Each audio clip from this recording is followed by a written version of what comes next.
Hello বন্ধুরা, বকখালি সুন্দরবন থেকে সবাইকে জানাই সুন্দর দিনের শুভেচ্ছা। আমরা দেখুন সুন্দর পমফ্রেট মাছ নিয়ে নিচ্ছি। ওহ, দারুণ মাছগুলো, একদম টাটকা ছিল। এই মাছগুলো দিয়েই আমরা আজকে দুপুরের খাবার খাবো, তাই আমরা সুন্দর সুন্দর পমফ্রেট মাছ নিয়ে নিচ্ছি। আর তার সঙ্গে আমুদের চুনোও নিয়েছি ভাজা খাওয়ার জন্য। আপনারা পমফ্রেট মাছগুলো দেখুন। আর এই দেখুন আমুদের চুনোর ভাজা হয়ে গিয়েছে। আর তার সঙ্গে আমরা খুব সুন্দরভাবে ডেকোরেশন করে নিয়েছি। মাছগুলো খাবো, কি বলবো বন্ধুরা, যা খেতে না জিভে জল চলে এসছে আমার কথা বলতে বলতে।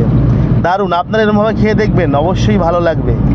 ওফ ওফ মাই গড, অসাধারণ অসাধারণ টেস্ট, দারুণ। এইবারে খেয়ে নেবো পমফ্রেট মাছ দিয়ে মিনিকেট রাইস। হ্যাঁ, পমফ্রেট মাছটা সাইজ দেখুন, এই মাছটা ওফ, একটু ও মুখে দিলাম আর হারিয়ে গেলাম। দারুণ টেস্ট। এই অনুভূতির কথা আমি ভাষায় প্রকাশ করতে পারবো না, জিভে দিয়েছি, হারিয়ে গিয়েছি। দারুণ দারুণ। সবাই ভালো থাকবেন, সুস্থ থাকবেন। আগামী দিনের জন্য সবার জন্য রইল অনেক অনেক শুভেচ্ছা, শুভকামনা, ভালোবাসা। আর আমাকে সাপোর্ট করবেন, আপনাদের জন্যই আমার আগামীর পথ চলা। সবাই খুব খুব ভালো থাকবেন। ধন্যবাদ।